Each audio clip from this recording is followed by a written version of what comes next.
All right. Daniel, C, Pablo, Max, Francesco,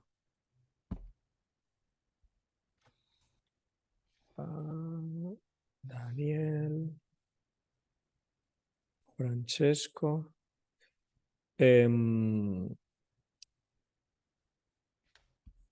Más. ¿Por qué, ¿Por qué no vemos a nadie? A ver, activen esas caras.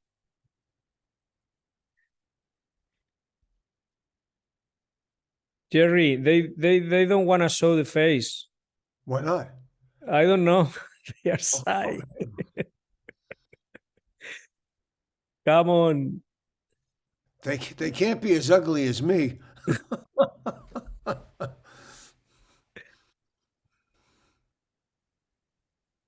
A ver, anclaje. Hola, hola, hola, hola. Hola. Hola. All right. So, I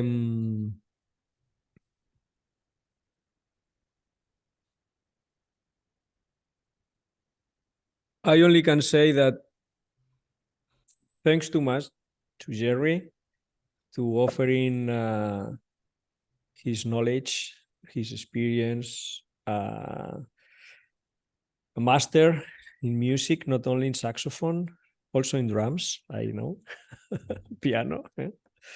So last time he came Barcelona, he has offered this action for us, and we really appreciate it. So welcome, Jerry. Thanks Thank you so much for for having thanks me, for Miguel. for sharing your time and your soul with all of us. Thank you. I don't know if everybody will be comfortable in English, but if somebody needs some translation, just has to say hello, I need, and I stop and I do my best. Lo que nada, estaba diciendo ahora para el que no me haya entendido en inglés, que normal lo vamos a hacer en inglés y que si alguien necesita algún tipo de aclaración, pues que me la deje saber por aquí, por mensaje o alguna cosa de estas del Zoom, alguna notificación y trato de aclarar. So, Jerry, what do you have now working on? Oh, right now I'm kind of, I'm always working on articulations and sound and rhythms and playing different kind of rhythms on the quintuplets, septuplets, nines over four, and things like that. But recently I've been working on playing double diminished. Wow. So, but uh, I'll take like a C7. And typically it's, but I've been thinking, so a lot of times when you're comping, you go 1, 5, 1. So I'm doing the 5.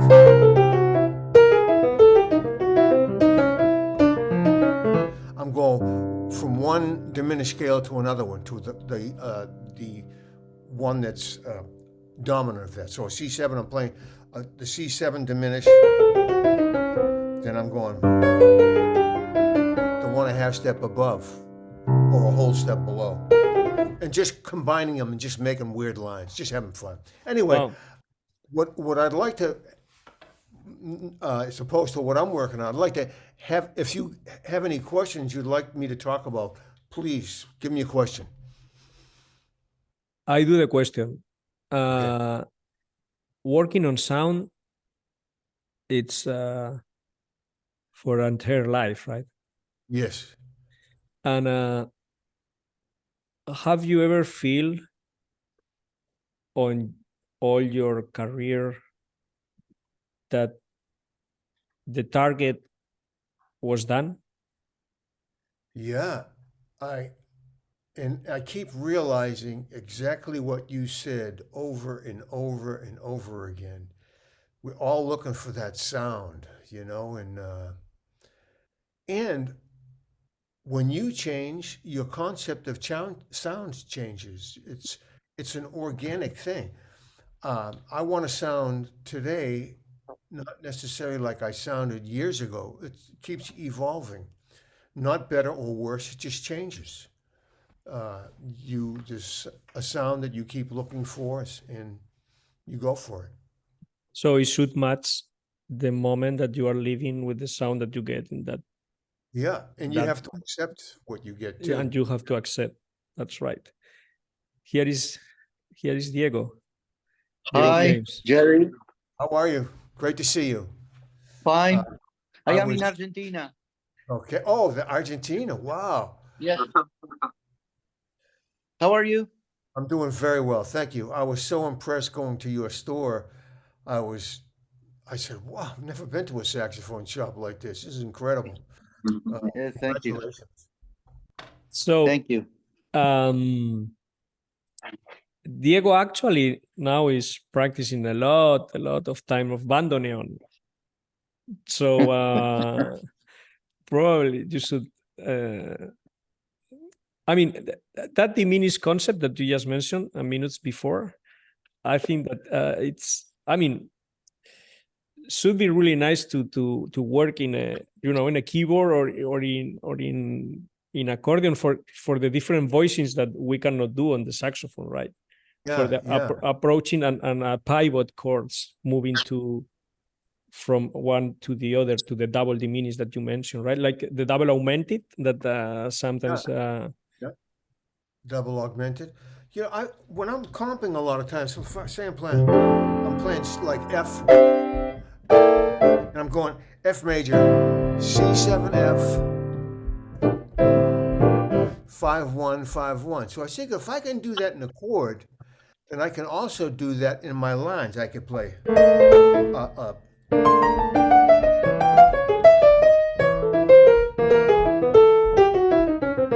I'm going playing the C7 diminished to the G7 diminished, and just making lines like that.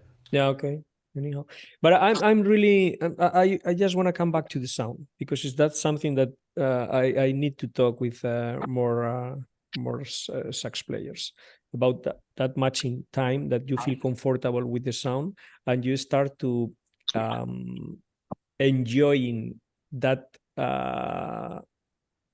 expression of yourself even just with one note, Yes. right? Like all your body is vibrating in kind of it's a meditation, right, more or less, but it's really deep meditation because you are vibrating something else, not only your body. I mean, no, It's very metaphysical. Yes. I don't know how to explain. So that's something that for me really work very well, and it's not only the whole notes and long tones, and it's more like enjoying the experience of doing that. And if you are not comfortable, it's Yes. paining a lot. So What you're talking about to me is so essential that not only am I trying to get a good sound or the sound that I hear, but I want it to feel right when I'm playing. How does it feel to play that saxophone, that reed, that mouthpiece? Does it feel like I'm fighting something, or is it too free blowing? Is it not free blowing enough? Is it restrictive? I want all of those things I think about. I used to meditate and just meditate about my sound without an instrument and think about uh, play long tones in my mind and think about how dark is it, how bright, how much treble, how much bass, how centered is it, how spread is it, how present is it, in what color is it, the sound, things like that. So to get me even more involved with getting the sound that I enjoy. because when you are talking, I was trying to get the sound that I hear myself. Uh, that is really metaphysic for me because the sound that I hear or the sound that I think that we can hear, it's something that we already hear before. Yeah. Because recreation of something that we didn't hear yet, it's kind of difficult to imagine for a student when we start playing the saxophone and you start talking. No, you should get your own sound, your own vocabulary, but sound, it's something really complex to define in that you hear inside. I don't know how to explain better, but I just trying to imagine how Coltrane got a sound like he did, that I really miss to check Coltrane live, because I know how the microphones that Coltrane was recording with, and I can try to imagine the real sound of Coltrane in live, and that should be really paining to be in the first line. I mean, that for me probably it was too I don't know, too aggressive, too edgy, too I don't know, but because after a ribbon microphone takes the action, that changed a little bit, and probably Coltrane was looking for something in life for sure, first number one, but because he was trying, I mean, I read a lot that he was trying to modify math pieces and would try to look for something else, but and that was trying and error, no? I mean, experimenting and getting things, but all the time was experimenting. It was nothing that I have clear my idea of sound that I'm looking for, no? It's always experimenting. I went to Frank Wells in Chicago to get some work done on a mouthpiece like in 1974, 5, or 73 maybe, when I was on the road with Brubeck, and he worked on Coltrane's mouthpiece. He said Coltrane came in with a soprano case and there was no soprano. He had his tenor, soprano case. He opened the soprano case. It was just mouthpieces, tenor mouthpiece. And he said he sounded great on every mouthpiece. He didn't know what to do. But I heard that Coltrane used to put stuff inside his mouthpiece to make the chambers smaller because those old links all have huge chambers and tubby sounds. Uh, but yeah, I mean, I saw Coltrane about a half dozen times live. And of course, I was so young, from 13, 14, 15, 16 years old, that I every time I saw him, of course, he was playing in a mic, but it was. I talked to Pat LaBarbera about this, and he told me that Coltrane had a very direct sound. He said because he remembers seeing him too, but he's a few years older than me, so he had more of a memory of how things work. You know, I was just like a little, you know, just infatuated with his music. But he said he had a very direct sound. It was penetrating. Yeah, I'm sure that. I mean, did you have the chance to check? No, Coltrane live. Yes. Oh, yeah. Okay, where it was in Boston or New York? Boston, the Jazz Workshop. They used to have, and also at Newport, 1963. I saw him live at that concert with Roy Haynes on drums, and people couldn't leave fast enough. They just didn't like it. Count Basie was on first. Woody Herman was on next, and then Coltrane came on. It was about dusk. It was just starting to get dark, and it was a big field, and everybody was. It was like something fire, fire, and everybody was just leaving. And that was like a festival concert. Yeah, that was a right? festival. But I'm trying to imagine like a small club, like a. I went to the clubs that were never full. And I heard they got full once he started playing like with Pharoah Sanders and real avant-garde. Then there was lines around the block. But when he was playing with his quartet, I always got in. Plus I would go on, there's a picture of me up against the wall listening to it too. But he there was always room, and they played not only 7 nights, but a Sunday matinee. So a lot of times I would go see groups on a Sunday matinee because I just took a bus ride from where I lived, and I could go right downtown Boston. Well, And the other one, really different for sound, it's shorter. Wayne Shorter. Yes, well, this is what I want to talk about. Okay, let's go for that. Okay. So I called up Wayne Shorter when I was about 18 years old. I asked him for lessons. He said, no, he's too busy. And I asked him what mouthpiece he used. He was using a 10-star link. And I often thought that people are a product of the equipment they play. Because if you put Joe Henderson, who played a D Selmer with a medium soft Lavose, and you gave him a 10-star, he wouldn't have ended up with Joe Henderson. He would have ended up with, I'm sure he's a genius, he would have ended up with something completely different. Yeah, Joe because LaFontaine you said before that you check Miles Davis group playing playing Joe Henderson and Wayne Shorter together on the gig, and together. you can compare the volumes, right? Oh yeah, but don't forget they're both playing in a mic. Yeah, And yeah. yeah, and you could, but the thing people always say, well, Joe Henderson has a small sound. And I said, no, he doesn't. He has a big sound. It's just not loud. It's a big sound. You hear all those overtones ringing. It's a beautiful sound. It's just not loud. And sometimes um, Jimmy Heath did a master class in Toronto, and he said the saxophone wasn't made to play loud. That it's not a loud instrument.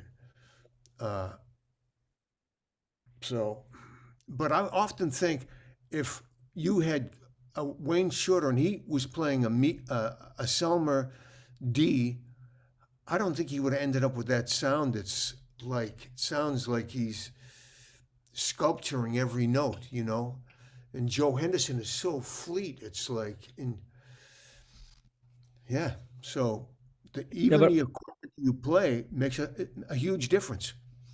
yeah, because probably a small tip opening um, allows you to sculpture more minutiously, Yeah. Well, I think it allows your articulation to be completely Yeah, different. for making the form or the phrase or the little things inside that could be articulation, and with a big opening or a 10-star, it's more powerful and no. Yes. And Joe Lovano plays a 12-star. Yeah, It's like a 153 opening. yeah. It's He's huge. he's And he huge. developed the whole style how to do it. Yeah. Genius. You keep playing now with Drake, Yes, I'm still playing my Drakes. Yeah. and that's a 9 or It's a 10-star. 10-star. But I use a soft reed, like I use a 3 soft. And now I'm using the Boston saxophone shop reeds, a number 3. Uh-huh. All And right. uh, and yeah, it's easy to. People say, "Do you have to work so hard?" Not really. I worked harder when I was playing my old my Tone Master Link. There was a 7, it was a 103 opening, and now because the chamber is so big. But this Drake is basically a Selmer chamber, It's so like it's not a it's horseshoe. a square chamber. No, the horseshoe. Yeah, that's right. So let's close this part with your nice theme of earth, fire, water, air, and the saxophones, and talk about that. How do you get the elements from them? Well, I think everybody has 4 elements: water, air, fire, and earth. And not only are there 4 elements, fire represents energy, enthusiasm, will, intention. Uh, and air represents intellect, knowledge. Earth represents technique, groove. And water is emotion and imagination and inspiration, where air is intuition. So I think everybody has those, but sometimes I hear in players, I'll hear a stronger element in one, like I hear a lot of water in one person, where I hear a lot of air in another person, things like that. Also, to me, uh, fire and air are masculine, water and earth are feminine. Mhm. Sometimes I'll tell students, listen, you gotta need more feminine energy because it's everything's like fire and I said, man, you need some warmth and or like some compassion, some emotion in there. So yeah, I hear that in all players, and no matter what level they're on, too, they come out. Like you said, your sound comes out no matter what level you're on, a beginner, intermediate, advanced. That's right. And did you see the documentary of the Gravity Zero in Amazon from Wayne Shorter? Wayne Shorters, yeah, I saw I saw the first episode. I have to watch 2 and 3 I now. think is the best one, Number the one, first one. Yeah, because when you are talking about the feminine energy, yeah, it's something that with Wayne, I was really intrigued that he was trying to look for the feminine energy all the time. yeah, And, at one point he explains that he was only reading books written by women. And, yeah, and that's also something that I try to explain, that he was playing, or he was one of the first playing with a woman on the band. So I think that he was trying to get all that feminine energy, right? Or yeah, because he's pure water, no? yeah. He's water. Wayne is water. He's so he wants more water. He wants to to to to swim on the sea, no? Yeah. I have a great story. He called up Rini Rosnes. You know who she is, the piano player? She's really amazing. No. Rini Rosner. So he has her fly to LA. Now, this is many years ago to join his group, and they're rehearsing. And uh, she said, "Stop the." He said, "Stop the band." He said, "Rini, have you seen the motion picture, The Alien? Have you seen that? The Alien." She said, "No." She said, "Well, you can't be in my band unless you watch that movie." So they rented the movie. They got a projector, and they're watching the movie, and this alien comes out of this person's stomach and said, "Freeze that. Look at that." And she goes, "What?" She said, "That's the way I want you to sound." Yeah, yeah. I mean, that was really picture. I mean, the Yeah, sound for him was really a picture, no? yeah, But that it's something to join with the conversation of sound. That the thing that you imagine, he was trying to represent it in a movie or in a book, or yeah, with Jorge Rossi was also when he was playing for a couple of concerts in the band, he was also selling. I mean, talking about that, no, the try to represent the sound in a or in a picture or in a movie, and yeah, that he also was really impressive how Wayne could read a book in a language that he didn't understand, and he didn't mean if he could understand, just because he was recreating the sound of that thing even with not knowledge of the meaning, no? So yeah, it's pure water, no? It's like waves. yeah. Wayne, what a mystery. A And mystery. Joe is Earth. Yes, and he is an Earth. He's Taurus. Yeah. Dexter, Dexter is, all that sentiment he has. He's a Pisces, February 27th. Uh, and such and fire, enthusiasm, like you just full of life, you know. and Jerry. And oh, me, me, I'm a student. I'm a student. People say, he's a master. I'm not a master. I'm a student. Music's the master. Yeah. Yeah, music is the master. So what I'm going to do now, I'm going to try to open the microphones of everybody. Great. Let's Question. see. Let's see how it's going to work, and if somebody wants to join. I don't know if the invitations are arriving. Activate.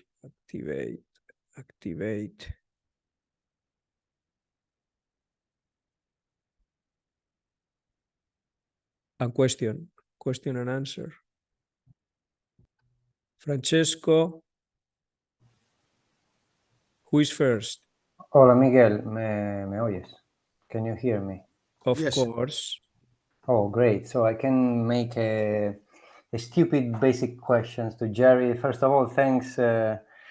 Congratulations, I would say. Congratulations for your incredible and infinite career, because I remember when I started many years ago, I started with your books and readings. Just one stupid question. What kind of exercise and practice you think that is the most powerful to build a great voice leading during the improvisation? Voice leading? Yeah. Well, one of the things I have my students do is take a chord tone, it could be 1, 3, 5, 7, 9, 11, 13, and try to voice lead a line to every one of those notes. So, for example, if I were playing All the Things You Are, which is third, third, third, third, third, third, third, it's the third of the chord. So if I'm voice leading to the third, I can go third, third, third, third, third, third, third. So I'm getting to the third. I can use a lot of notes. I could just use third or a few notes. But I could do that to every chord tone. So 11.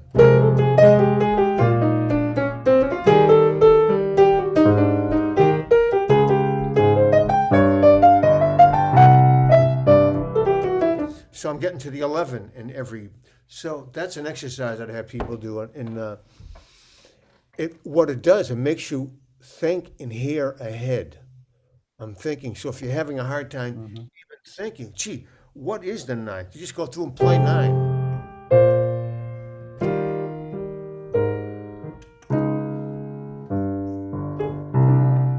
Yeah. And then you're trying to weave a line that goes there. Anticipating. So Anticipating. Yeah. okay. Thank you, Jerry, and thank you, Miguel, and Diego for organizing this. Yes. This You are session. welcome. Okay. Very welcome. I think that I didn't ask. I never did it to you. How did you feel the inner urge to write the books? That was something that you were thinking about to happen, or that was I really? never thought about it. I never thought about writing books. As a matter of fact, I went to a psychic when I was about in my early 20s, and she said, first of all, everything she said was going to come true came true. She said, "You're going to write books." I'm thinking, write books? I can't even complete a sentence, you know. But then when I was teaching, I had a student say, "You should put this into a book." I said, "Books?" But my wife, who's a piano player, she was an English major in college. So she knew how to make complete sentences and sound like, you know, put things in the correct way. So that's how I started. I did one book and I said, "Oh, okay, I'll do another one."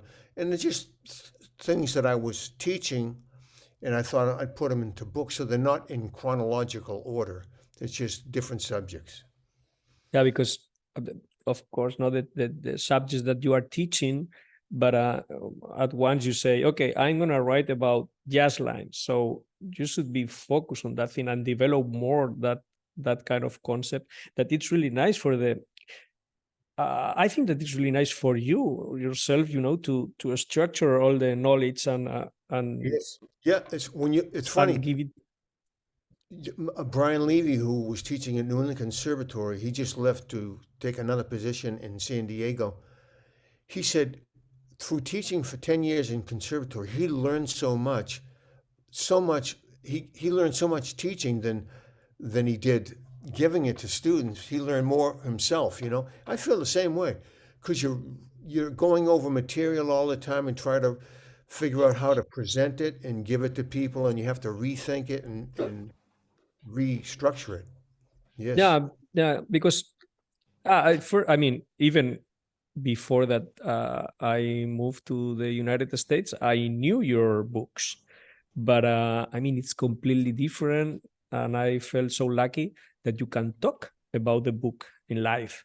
And Yeah. that's completely different movie because you have that experience of first writing the book, second, sharing the book with a lot of years with the different students, and they report different individual waves of getting the information, and you can explain it to the next one even better Yes. than before. So it's increasing the experience, right?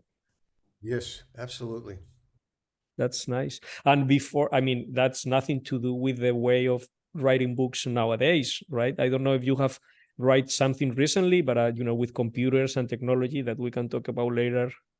But I'm not going to write any more books. What I do is I've been doing instructional videos. It's so much easier. yeah, Doesn't take 2 years to publish a book. It's just somebody comes over with a camera, and I start talking about it, and so it's so much easier.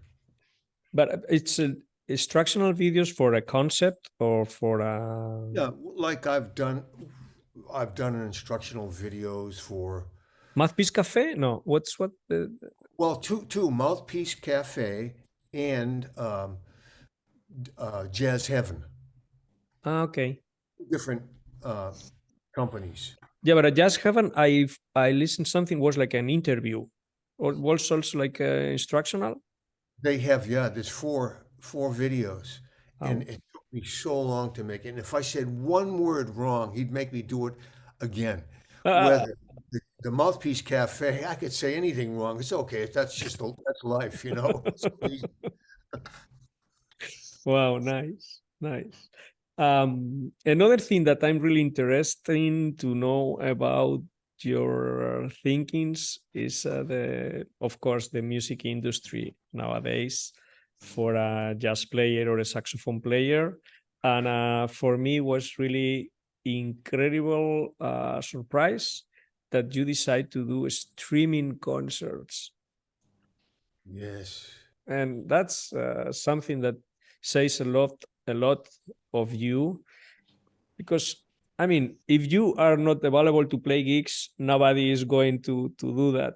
And you also are taking the energy that you cannot put it outside because probably the pandemic or the COVID or whatever, and you just decide to keep rolling, right? How that thing Well, start? you see where I'm sitting right now. This is my attic, my studio. It's pretty big too. I mean, it's like, let's see if I can show you guys. Yeah, it's got my drums over there, and it's It's a nice. yeah, Nice. so my first live stream was in this attic, and the sound was terrible because none of us knew what the hell we're doing. None of us are good at tech. So the next day, I call up Peter Contreras, who owns this recording studio. I've recorded many recordings over there, and he said, "Yeah, okay, let's try it here." And we just did we finished our a third year anniversary. We've been doing this for 3 years. And I'm going to read you a quote that Adam Nussbaum sent me this morning. It's Mel Lewis quote. He said, "I found that to really make money, you had to give up music. So I gave up money." So yeah, so we're not making any money doing these live streams. We get a little support, which we pay for the recording and the audio, and we Yeah, have people that really help out financially. So yeah. Grenadier's PayPal is on fire, right? yeah, so we All do it right. for the. We just say hello to a new friend, David. that for sure he needs to ask you something, right, Okay. David? Because David, now he was really actually in the sound and the reach strength, and he said that he wanted to ask you something. I don't know if he has the audio. Okay, there it is. No? I don't Hello? hear it. Yeah, there we Hello, go. Yes, Jerry. hello, I can hear you. First of all, it's a pleasure to talk to you. I'm a big fan. Thank you. I met you with a recording called Reds Blues. Okay. And for a long time, me and my guitarist friend tried to emulate the fucking sound. How my question is a stupid question, is how do you improve your projection? One thing I admire of you is how you can make sound of the horn. It's amazing how can you improve the intonation, the projection, the volume, the acoustics of your horn. Well, my simple answer would be I let the reed vibrate. I don't use pressure. So I put the mouthpiece on slightly further than it should go, and I play loose, Okay. as opposed to slightly not far enough and using pressure to make it in tune. I go the opposite way, and which most jazz players do. And I just try to play loose in. Okay. Thank you. Yeah, Thank you very much. Jerry, but I think that you should develop a little bit the relationship of playing loose with the material that you are playing on the board, right? The board of the horn that you play is not the same to playing loose for another board or a mouthpiece, right? Yes, different depends what type of music you're playing. Of course, when I hear classical saxophone players, they're playing a different type of music and they have different embouchures. And I get it. I understand that. Yeah. I have here on the chat the that says, I really love your album Extra Extra, and the composition Obama is very interesting. How it was done? Okay. Well, thank you for liking that. That's the first comment I've had on that new CD. That was done in the studio. Somebody came up, Harvey S., the bass player, said, "Hey, let's just play a session here and I'll record it."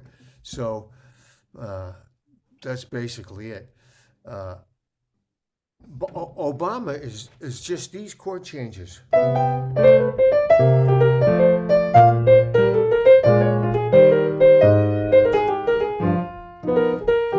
It's Afternoon in Paris, and I just put this melody to it.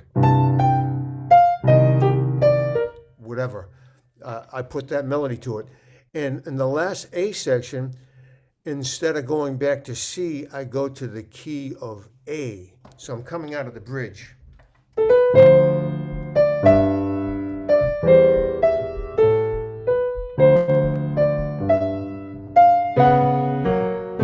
I go.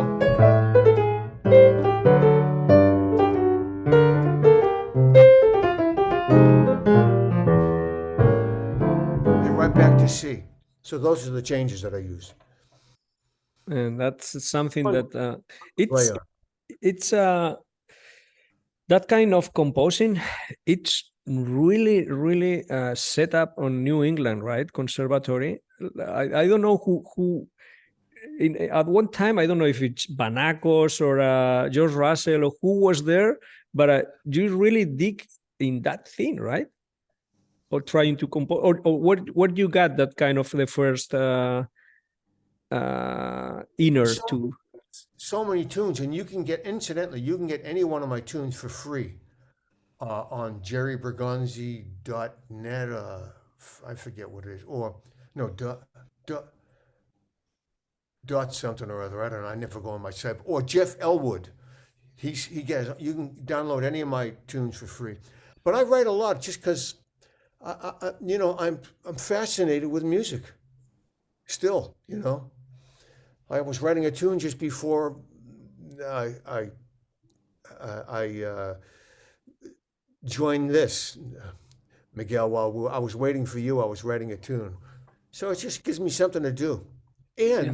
it gives me a direction to go in. You're writing tunes, you're kind of going into your subconscious and trying to figure out what you want to sound like, what you want to play on, etc. What you're hearing. Yeah, or the quotes, no, for the Oh, improvisation. Yeah, that kind of how to match the parts on the puzzle. No? Okay, who else Who's needs got a to question? fe- Pablo? Pablo. Pablo needs to ask you something for sure. Let's see. Here it is. Well, Pablo. Ahí va. Yeah, it's activated. Yeah, it is. Okay. Nice to meet you, Jerry. It's a really great pleasure and an honor for me. You said after that music is the master, but for me, you are the master. I study you here in Barcelona with all my teachers, and I think that everything that happens right now in this session it's a pleasure for us, and yeah, it's an honor. So I have this basic and I think a stupid question that there are no stupid questions. Ah. Please, okay. Actually, all of the questions today were stupid, right? No, they're all great. I love all these questions we've had so far. when you open the case of the saxophone and you have to play the first notes in a gig or at home for a study, what exercises do you do for improve the sound in a concert?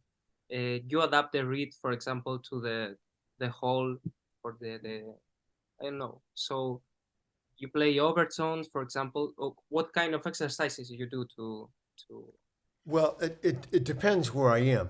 If I'm in a club, I don't want to assault anybody's ears, so I won't do overtones or things like that.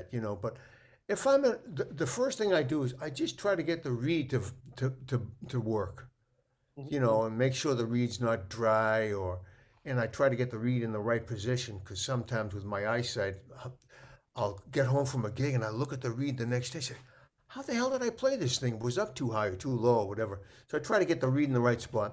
And then I just play any note on the saxophone. Usually it's like an F with the octave key or middle C and there's a feeling that I get when I'm playing the reed, and I can tell it's not the sound, it's the feeling of what it feels like to play. Mhm. And if it feels effortless, or is it resistant, or is it hard to do this? So I want just a free blowing without being too free. It's a feeling that I want. and you have the reeds in water or No, some I kind leave of it on the mouth. I shouldn't say this, but I leave it on the mouthpiece. For how many days? I never take it off.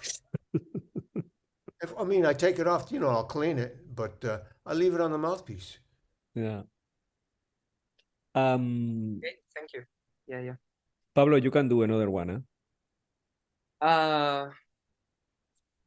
For example, when you have to learn a new tune, a standard, or for example, a standard, what exercises do you recommend to start to memorize, to start to integrate the chords, the harmony, for example, and When grades or the first thing I do is I have a love affair with a melody. I play the melody over and over and over again till so many times that I feel like I've I'm being a part of that melody. Sometimes, if it's a standard tune, I've listened to so many people play it as well. I grew up listening to Frank Sinatra, so I know all the lyrics of all the tunes, in the way all the songs that he sang, and Dinah Washington, Carmen McRae, Sarah Vaughan. I listened to vocals growing up all the time. so I know a lot about the lyrics. But at the same time, I'm playing the melody, and sometimes if it's a tune like "It Could Happen to You" or um, "Night and Day," I'll play the melody differently a lot. Phrase it this way, phrase it that way, and just get comfortable with it. So I'm like improvising, playing the melody. And at the same time, I'm thinking about what's the life support system for this melody? What are the chords underneath it? Uh, so when I finally do that, I'm not just thinking about the key that I'm in. I'm thinking about, for example, it's sharp 4 minus 7 flat 5 to 7 flat 9 to 2 minus 7 to 5 7 to 5 minor to 1 5 minor to 1 dominant to 4 major to flat 7 7. I'm thinking like that. Sometimes it's a little cumbersome to think like that. So if I'm thinking of like Coltrane's tune, like Sunny, goes up a minor third, up a minor third, up a whole step, 5 to 1. So I'm thinking like either Roman numeral or interval. Hmm.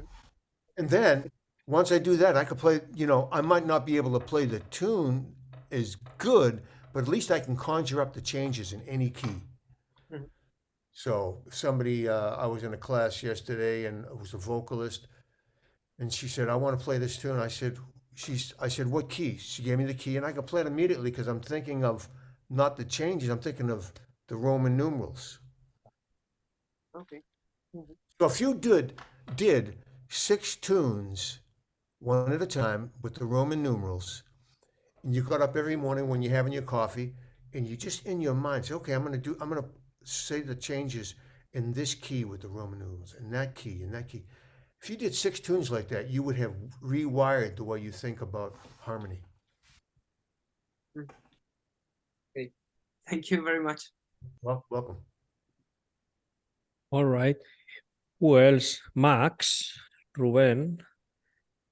They need to ask something. Not yet. Max is there. Ruben too, but they are phantom navigators.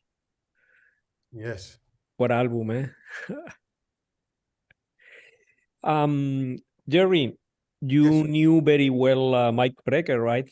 Yes. I love that album that you played together. And when Pablo was asking you for the warming before you play, Yeah. I heard that Michael needed to warm a lot of time, like an hour before going to the concert. That was right, or?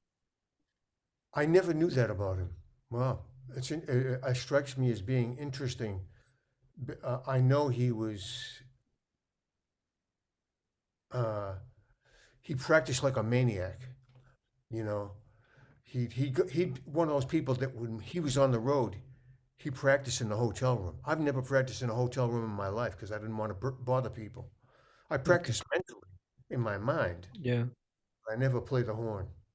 Did you carry any time a Wii or some MIDI controller for traveling or not? Not really. Say that again. Sorry. Did you travel anytime with a MIDI controller or a Wii or a Kai No, or I some never did. instrument like that? No, no. Maybe I should. No, I'm asking No, how, I never did that. But I never heard that about Mike because Brecker. you didn't experiment never with any electronic things, right, on the stage? Oh, no, I'd love to though. When I see my guitar students and they come in and they have a whole thing, pedals, and they're doing this sound and that sound, I'm so envious, you know. And I love playing electric piano too, because you can get some different sounds like that. Yeah, because last time when you played in Barcelona, you met Seamus, right?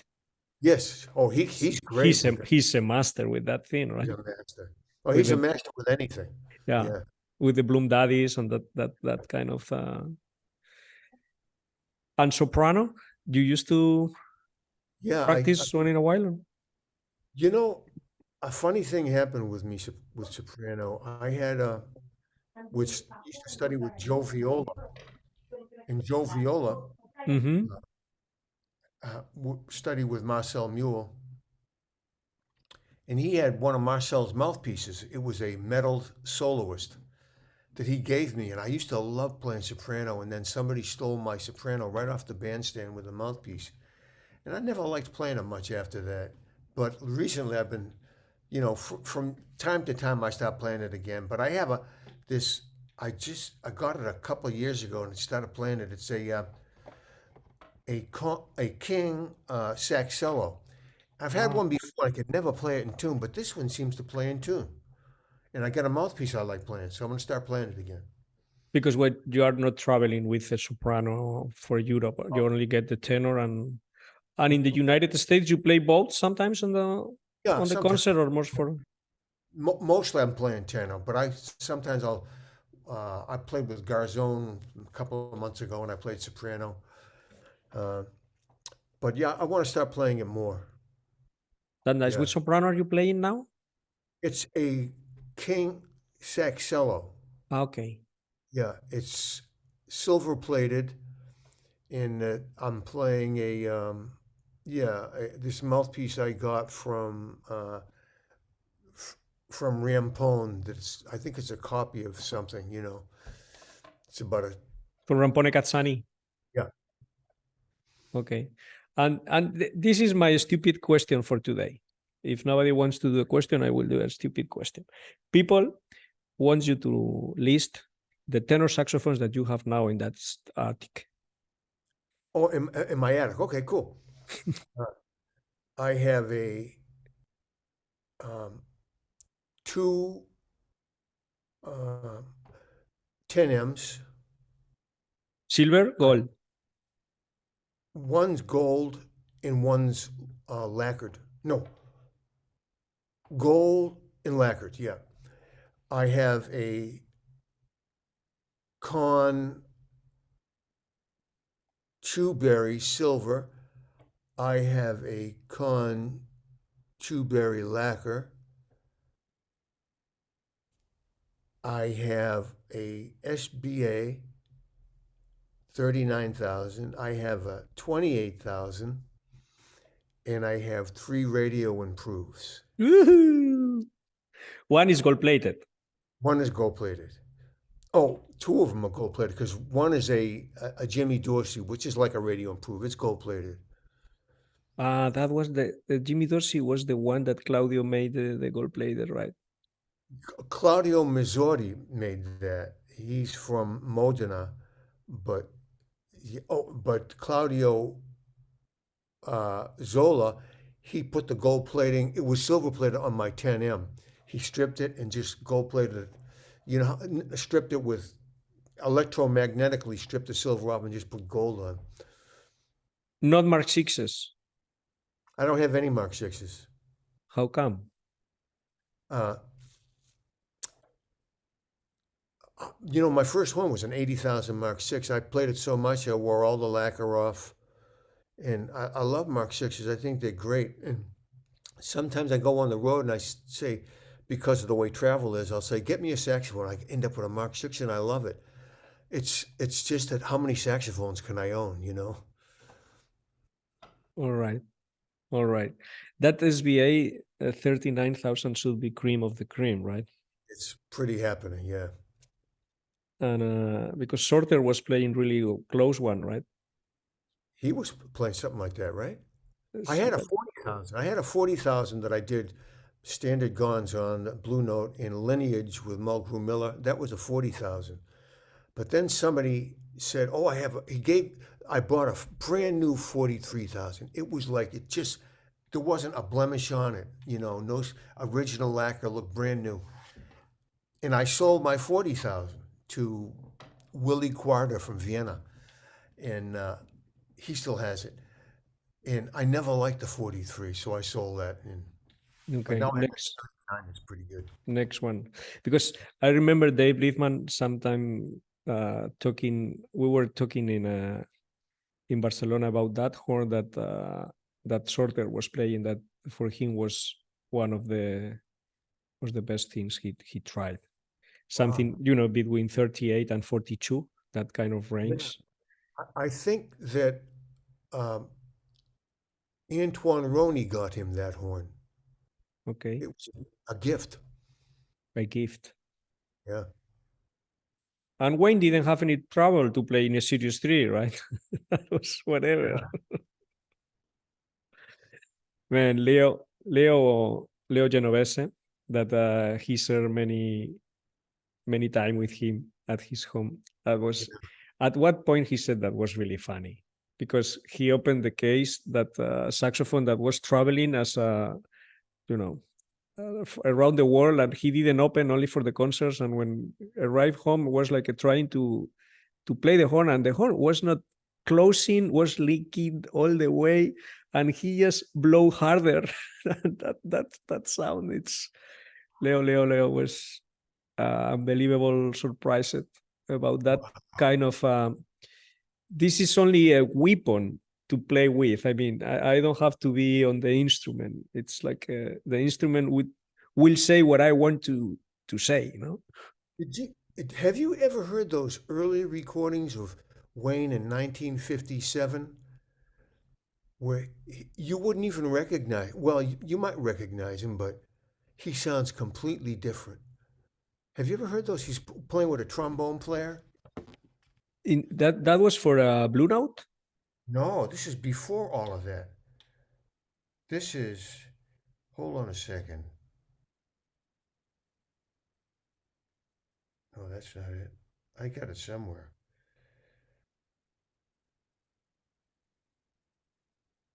Here it is.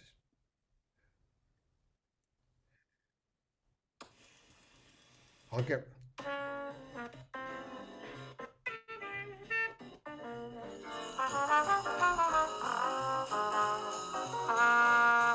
He's coming up next.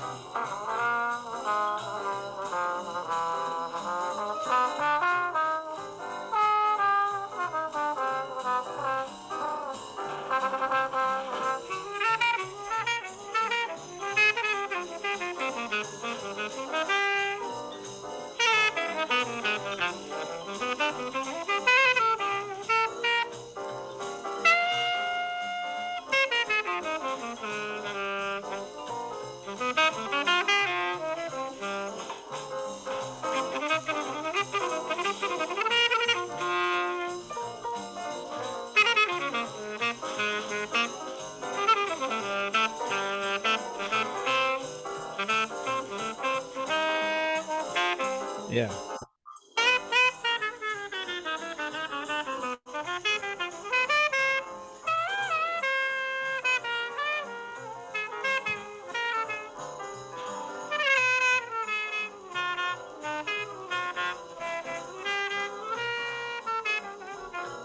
I won't play the whole thing, but I wouldn't have recognized that being Wayne unless. No, me neither. And he does this thing on. I have a couple of those cuts where it sounds like he's double tonguing, and I've heard him do this with Miles too. And I said, "Is Wayne double tongue?" I think somebody told me he did. So I had a friend of mine. I asked him, this Julian Siegel. He's from London. He said he went backstage and met Wayne Shorter at one of his concerts, and he asked him, he said, "Do you double tongue?" And he said, "Wayne talked in parables for 15 minutes, but he never answered him." Wow. So that was probably in the high school. No. That recording? Yeah. Oh, 57, he would have been 27 years old.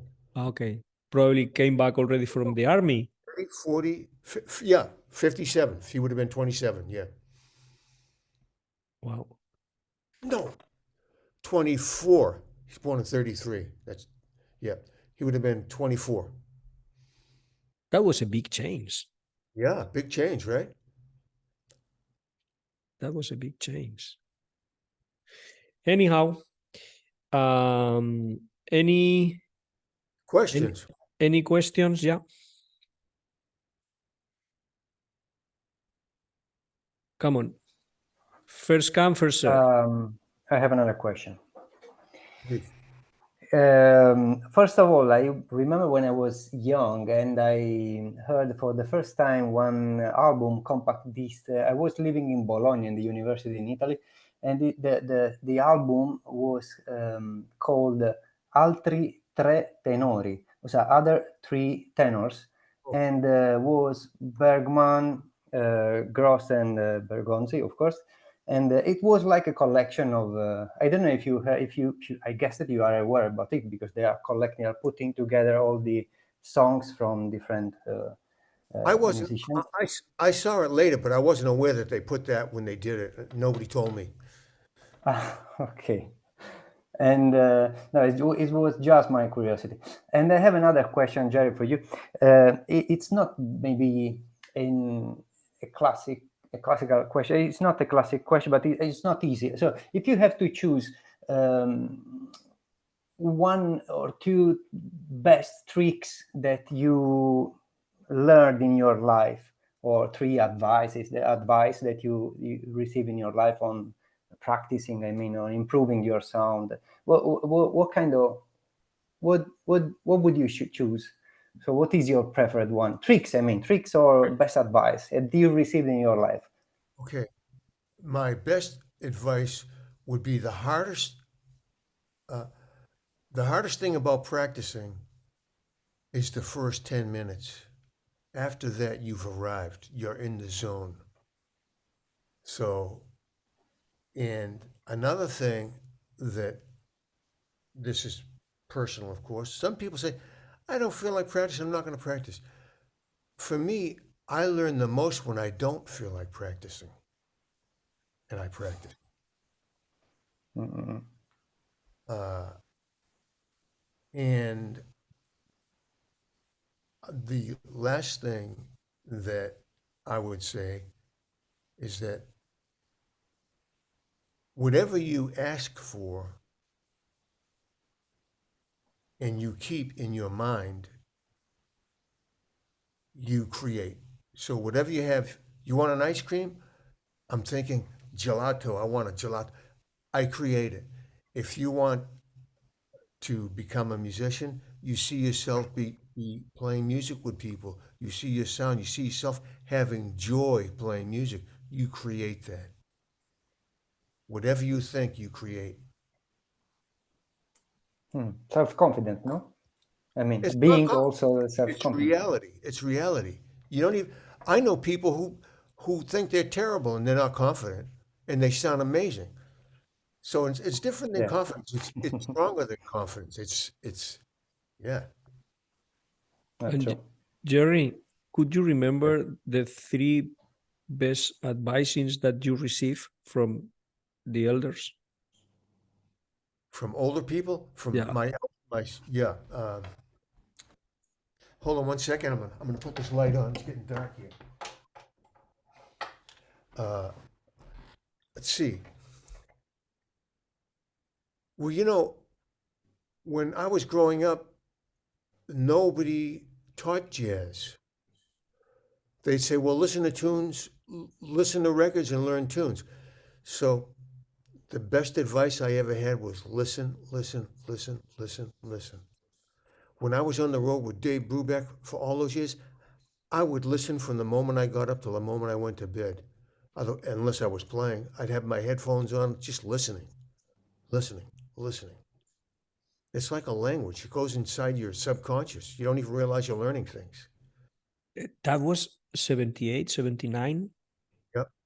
And what kind of headphones you got that time? I had a Walkman that I had gotten in Japan with Dave. Oh, Hong Kong, sorry. And yeah, the first Walkmans that came out. Wow. Yeah. And any advice from the, like let's see, like the music industry that you could get from another influential artist that you were playing with? Yes. I would have to say, to me, that you have to believe in yourself. If you breathe, you're valid. You can't wait for somebody to say, yeah, you're good. You have to believe in yourself. That's just the way it is. Okay. And you're all valid. You know, music's the master. We're all the students. We're here to learn. And music's the teacher. It teaches us how to be humble. It teaches us how to take care of our body so we can play good. Or, you know, teaches us how to be healthy. It teaches us how to think. It teaches us how to listen. Music's the master. Sure. I have a question here on the chat from C that says, Jerry, are or were you a practitioner of yoga? I Raja Yoga. I meditate. I used to meditate a lot, and I do even in in my own way. But I never. Would sit in a lotus position and meditate like that. But I didn't practice Hatha Yoga, which I should. But Wow, now Francesco put the cover Yes. of that record. You see it with Altri 3 Tenori. I got to tell you, if you didn't know Bob Berg, what a great person. Just, if you knew him, you'd love him. He's just the greatest. And Steve Grossman, he's a phenomenon, you know.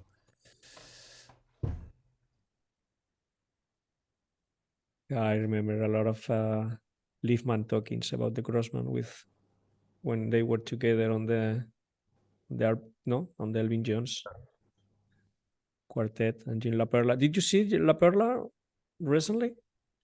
As a matter of fact, he's going to be up here in a couple of weeks. We talk all the time. You know, I've been playing with the Elvin anniversary band with Liebman was doing it, but he stopped doing it. And then I was doing it with Garzone.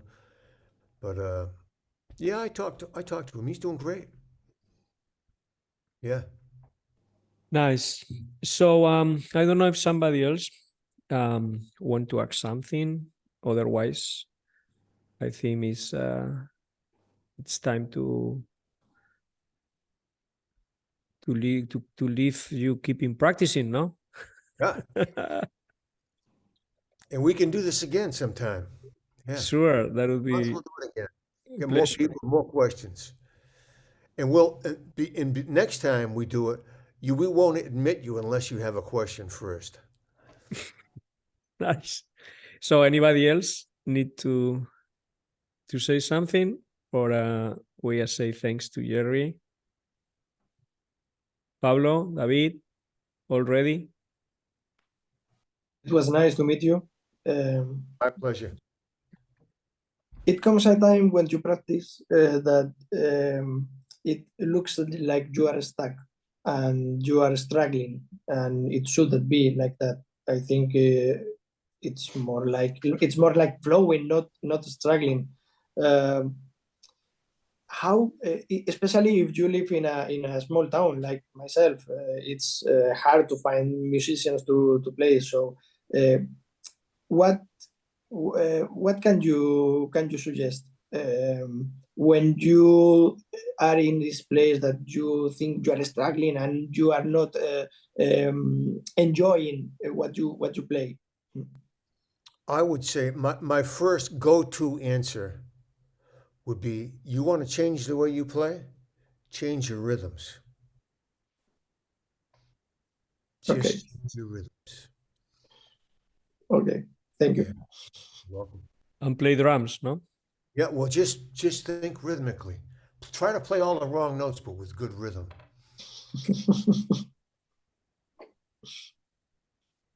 Sonny Rollins was the master, huh? Yes. Anyhow, Jerry. Can I make another question, Miguel? Yeah, of course. Okay, thank you. It's about methodology.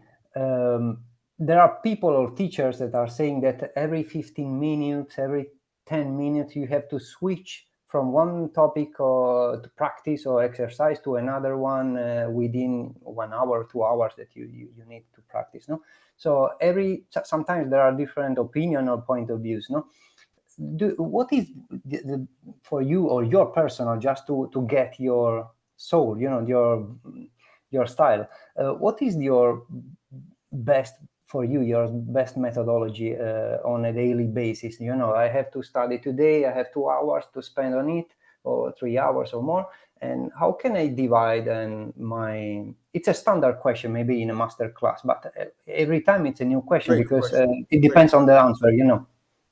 Thank you. First of all, it's a great question. When I was younger and I had a certain amount of hours I could practice every day, I had a plan. I'd write the plan down. I'm going to play long tones for 15 minutes. I'm going to play these scales for 30 minutes. I'm going to play these arpeggios. I'm going to play these lines in all keys. I'm going to learn this tune. And I had a plan. So my cliche is plan your work and work your plan. So you plan and you do it every day, and without realizing it, you're getting better. So I don't look at am I getting better. I know I'm going to get better if I do it. So a farmer doesn't plant he just waters the plants and he knows they're going to grow. Same thing. I do my work every day. I know I'm getting better. And sometimes I go play a session and I'd be terrible. And I say, man, I got to change my plan. I change my plan and work on the things that I knew I should work on. So uh, whether now that I am where I am, sometimes I will I'll be in my room. I'll spend 3 hours just working on one thing, whatever. But when I was younger, I'd have a plan. I would this.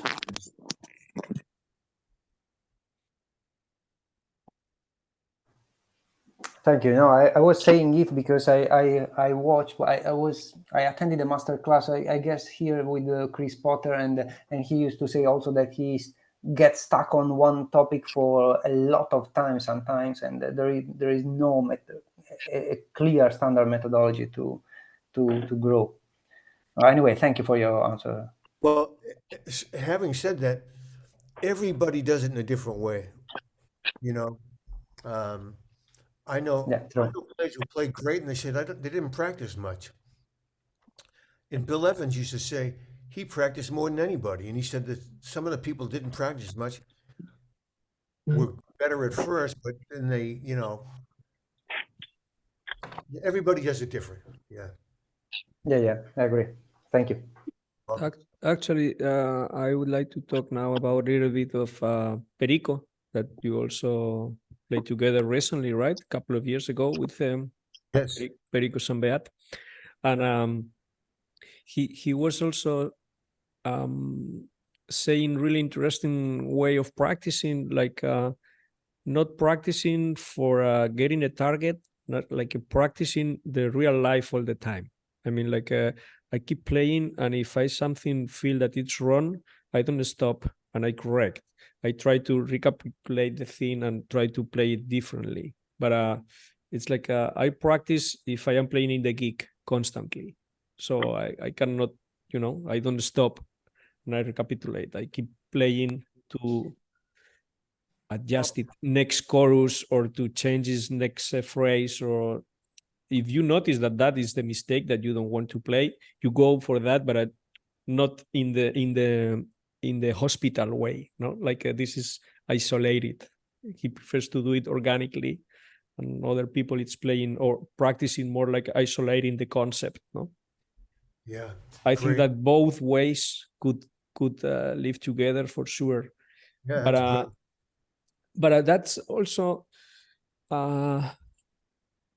I can notice when somebody is playing a gig, like if he's practicing at his home, that's really terrible. Yeah, exactly. Yeah. Because that's not music is in the other room. You forget to bring it to the Yes. to the gig, right? Practicing you do in a practice room. When you're playing a gig, it's a different story. Yeah, but that's really different. It's really difficult to place yourself in no. How do you plan it? You mentally are training that. Like, okay, now I'm the gig. On the gig, I leave the mind at home. Yeah. So I asked Sonny Rollins. He said, "What do you think of when you play?" He said, "You can't do that." I agree. you do all your thinking in the practice room. So when you go on the bandstand, you don't have to think. Yeah. I don't practice to get better. That's not why I practice. I practice to be in the zone, to be in that universe. We can end with that phrase, huh? Big pleasure. Miguel, Thank you very much, Jerry. congratulations on that wonderful store of yours. I wish I lived next door. I'd be in there every day hanging out. We have Yeah. some content coming up, so I will give you Cool. a call. All right. Thank you, everybody. Thank you. Have a good time. Okay. Ciao. Thank you very much, Thank Jerry. you. See so you much. later. Thank you, everyone. Bye bye. Bye-bye. Bye.